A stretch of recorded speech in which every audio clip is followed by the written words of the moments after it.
hapo janisa. Sasa miongoni mwa story ambazo tuko nazo leo kwenye kubwa kuliko kutoka nje mipaka Bongo Tanzania, niko na story ambayo inamhusu Juksi ashinda tuzo ya msanii bora wa kiume Afrika Mashariki. Hiyo story iko vipi? Tulia hapo rafiki yangu kwenye kubwa kuliko kutoka nje mipaka Bongo Tanzania. Lakini pia unaambiwa Aisha Speed avunja rekodi Afrika. Amevunja rekodi gani? Tulia hapo rafiki yangu, mshtole pale yule pale, mshtole pale, mwambie twenzetu kwa sababu hapa ndio sehemu pekee ambayo ni safi na salama kwa afya yako. Lakini pia hata kama umefanikiwa usisahau ulipotoka, nyumbani ni nyumbani. Rema atembelea nyumbani kwao alipokulia akiwa na mama yake. Hiyo story pia iko vipi? Nipo nayo leo pia kwenye kubwa kuliko kutoka nje mipaka Bongo Tanzania. Wimbo wa msanii Stromae wazua gumzo mitandaoni. Story hii iko vipi? Nipo nayo package ya kutosha hapa kwenye kubwa kuliko kutoka nje mipaka Bongo Tanzania. Lakini pia Teyana Taylor ashinda Golden Globe ya kwanza. Story hiyo pia iko vipi? Niko nayo pia leo kwenye kubwa kuliko kutoka nje mipaka Bongo Tanzania. Mshtole pale yule pale, mshtole pale, mwambie twenzetu gari ni moja stand. Akikuuliza kuhusiana na utaratibu wa nauli mwambie tu ni hakikisha kwamba anatulia hapo kwa Beti Tinga nambari 1 kwa vijana Safika TV, anaongeza sauti alafu anahakikisha kwamba remote hiyo anaificha kwa sababu hapa kuna package ya kutosha. In news kubwa kuliko kutoka nje mipaka Bongo Tanzania. Karibu.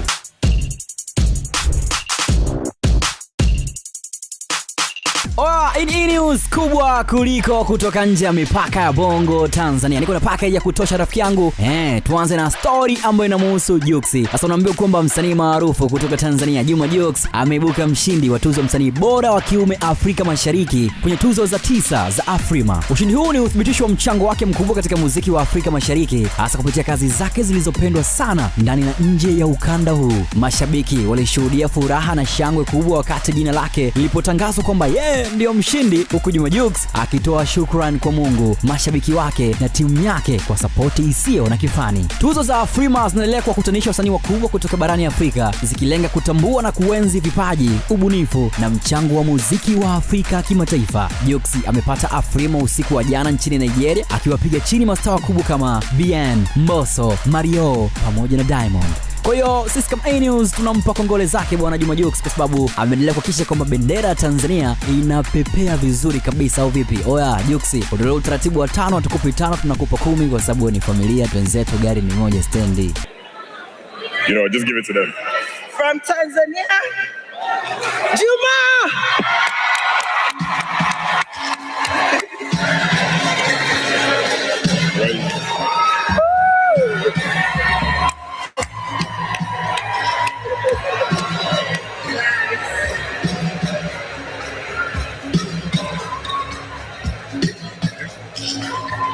That's the last one.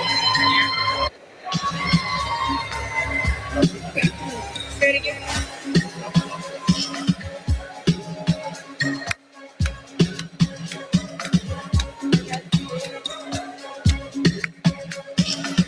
Congratulations, brother.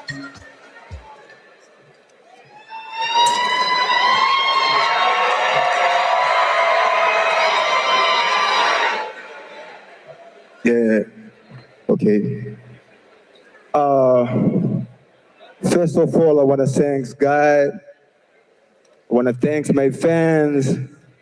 I want to thank my family. I want to thank my in-laws. This goes to my beautiful son, Rakim. I love you, boy. Thank you.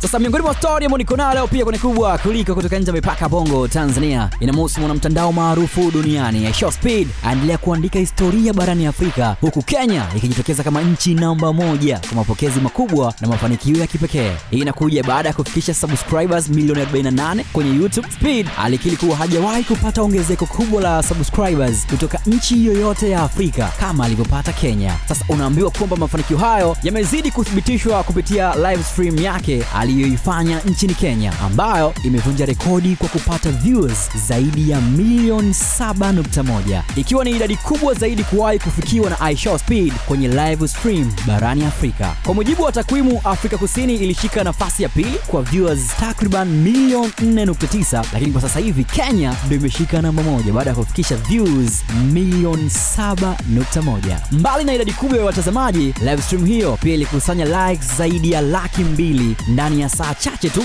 jambo linaonyesha nguvu kubwa ya mashabiki wa Kenya kwenye majukwaa ya kidijitali. Maelfu ya watu walijitokeza barabarani na maeneo mbalimbali kumshuhudia Speed ana kwa ana, huku wengine mamilioni wakifuatilia kupitia mitandao. Kwa matukio haya, Kenya inathibitisha kuwa ni kitovu kikubwa cha waichukue itawasaidia vitani, au vipi?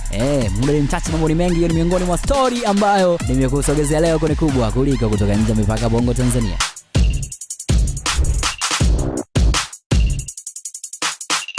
Hata mimi pia naisikia na naitazama, sielewi inakuaje vitu kama hivyo, lakini kitu pekee ambacho nimejifunza, kabla hujatumia kitu chochote uliza kwani ni vibaya, au fuatilia, fanya research, itakusaidia sana. Ni mbaya zaidi unatumia wimbo wa happy birthday siku ya msiba, inakuaje hiyo? Imekaaje hiyo? Namna gani katika lango? Sasa bila shaka hivi karibuni mwahi kupita TikTok au Instagram na kusikia wimbo unaotumika sana kwenye reels unaoitwa Papa Ute. Wengi hudhani ni wimbo mpya, lakini kumbe sio kweli rafiki yangu. Na yani naizungumzia hii ngoma. Hebu isikilize kidogo, alafu na utaniambia kwamba bila shaka nawe pia umeisikia sana, kama ambavyo sio wimbo original bali ni AI cover. Sasa unaambiwa kwamba mwishoni mwa mwaka 2025 kampuni ya teknolojia AI iitwayo Fake Colors ilitengeneza AI cover ya wimbo huo, wakiubadilisha na kuupa ladha ya Afro Soul yenye vionjo vya muziki wa Kiafrika, hali iliyofanya usikike wa kipekee na kugusa hisia zaidi ya hata ile ya toleo la asili. Ndio maana kwa sasa wengi wanadhani ni wimbo mpya, kumbe ni historia yenye uzito mkubwa nyuma yake. Original huu wimbo ulitoka mwaka 2013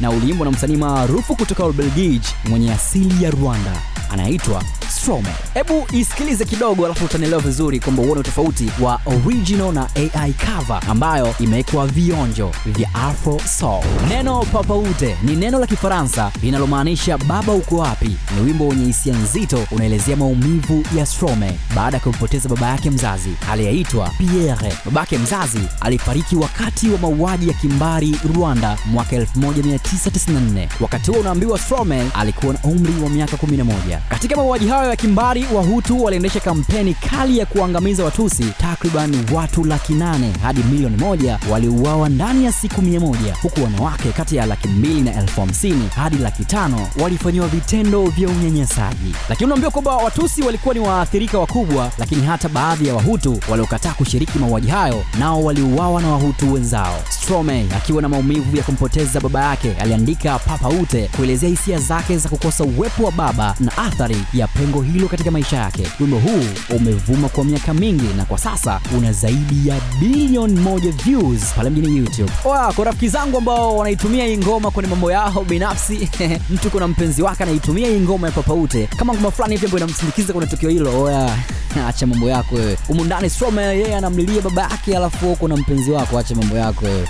Uliza kwanza, fuatilia mambo. Ngoma zingine hizi usije ukazitumia rafiki yangu, kumbe ni ngoma ya birthday wewe unaitumia kwenye msiba. Shauri lako. Muda ni mchache, mambo ni mengi. Hiyo ni miongoni mwa story ambayo nimekusogezea leo kwenye kubwa kuliko kutoka nje mipaka Bongo Tanzania.